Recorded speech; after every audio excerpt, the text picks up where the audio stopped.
Cara, o Big Brother Brasil 26. Essa edição já nasceu histórica. Mas assim, não pelo jogo, foi pelo puro caos. Teve desistência, teve expulsão, teve briga que parecia não ter fim.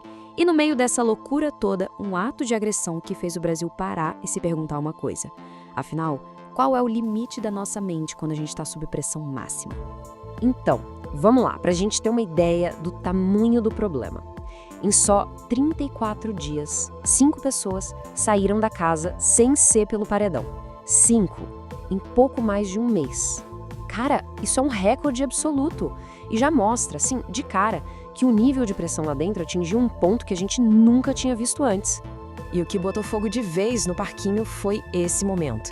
A voz do Big Boss, super séria, anunciando a expulsão do Edilson Capetinha. O motivo? Agressão física.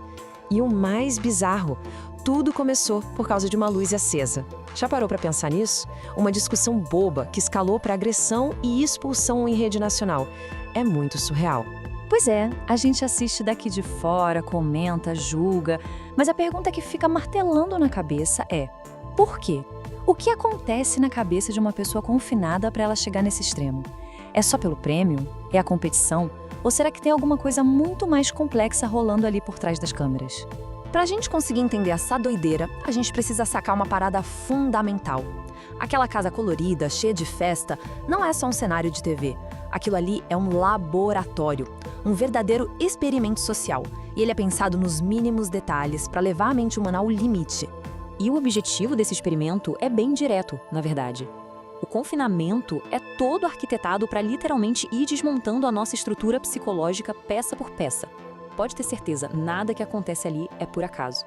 E essa desmontagem, ela se apoia no que alguns psicólogos chamam de 4 pilares destrutivos. Pensa neles como 4 forças, 4 tipos de pressão que atuam sem parar na cabeça de cada participante.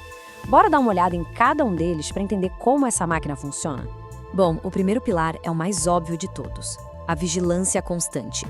São câmeras e microfones em cada milímetro da casa, 24 horas por dia, 7 dias por semana. Não existe um lugar para se esconder, não existe privacidade, não existe um momento para simplesmente respirar. É viver debaixo de um holofote que nunca, jamais se apaga. E é aqui que a parada fica mais sinistra. Existe um conceito chamado panóptico.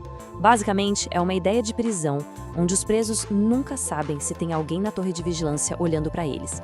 E aí, só a possibilidade de estar sendo vigiado já faz com que eles se comportem o tempo todo. Cada um vira o próprio guarda. A Casa do BBB é a versão mais moderna e televisionada do panóptico. Agora, vamos para o segundo pilar. E esse aqui é cruel: a privação de sono. São festas que varam a madrugada, dinâmicas que podem rolar qualquer hora, as luzes que nunca apagam de verdade, barulho da produção. Dormir bem, que é uma coisa básica para a gente regular as emoções, lá dentro vira um artigo de luxo. E a consequência disso é pura biologia.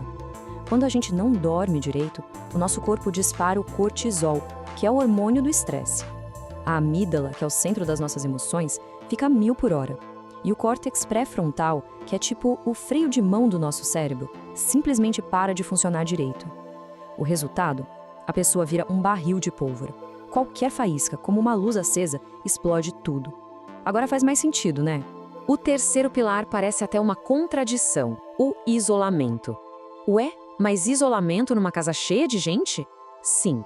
Porque ali dentro, por mais que pareça, ninguém é seu amigo de verdade. São todos adversários. Não tem a sua família, não tem os seus amigos de fora para dar um apoio, não tem um ombro seguro. É a solidão mais profunda que existe, aquela que a gente sente no meio de todo mundo. Isso tem até nome, é a febre da cabana. É aquela angústia, aquela inquietação que bate quando a gente fica preso num mesmo lugar por muito tempo, sem ver o mundo lá fora. A pessoa fica sem esperança, entediada, e o cérebro, faminto por novidade, acaba se alimentando do que tem: fofoca, paranoia e conflito. E para fechar o cerco, vem o quarto pilar, e talvez seja o mais cruel de todos: o julgamento do público. Os participantes sabem que cada palavra, cada gesto está sendo visto, analisado e julgado por milhões de pessoas. O público não é só uma plateia, é um júri popular que tem o poder de decidir o futuro, a carreira, a reputação de cada um ali. é um coliseu dos tempos modernos. E isso cria uma guerra interna absurda. De um lado, tem a persona, o personagem perfeito que a pessoa quer mostrar para o Brasil. Do outro lado, tem o comportamento de verdade, aquilo que escapa quando a pressão dos outros 3 pilares aperta com força. E não tem jeito, uma hora a máscara racha. Ela sempre racha. Então, o ponto é o seguinte: junta esses 4 pilares pressionando ao mesmo tempo, durante semanas sem parar. O que acontece? A mente não aguenta. Ela chega no limite e quebra. É aí que a gente começa a ver uns fenômenos psicológicos bem extremos. Um desses fenômenos é uma coisa muito séria, chamada desrealização. A realidade se torna tão insuportável, mas tão insuportável, que o cérebro, como um mecanismo de defesa, meio que se desliga dela. A pessoa começa a sentir que está num filme, que nada é real. É a mente tentando se proteger de um colapso completo. E essa tabela aqui resume bem o estrago que o julgamento público pode fazer. O medo constante do cancelamento vira trauma psicológico. A pressão para ser um exemplo de moralidade causa burnout, um esgotamento total. A exposição de cada vulnerabilidade torna difícil criar laços de verdade aqui fora. E a edição do programa pode fazer a pessoa nem se reconhecer mais, gerando uma crise de identidade. É devastador. Mas e depois? E a vida aqui fora? O jogo acaba, a pessoa sai por aquela porta, mas será que a casa sai da pessoa? Aquele laboratório continua ali, só que agora dentro da cabeça dela? E as consequências, olha, duram muito, muito tempo. A gente ouve muitos relatos de ex-participantes com sintomas de estresse pós-traumático de verdade. Dificuldade de ficar tranquilo em público com a sensação de que ainda estão sendo vigiados, uma desconfiança que não passa. A grande maioria precisa de muita terapia para conseguir processar tudo o que viveu. No fim, o que pra gente é entretenimento, pra eles vira uma cicatriz. E algumas dessas cicatrizes nunca fecham. E pra gente fechar, fica uma provocação.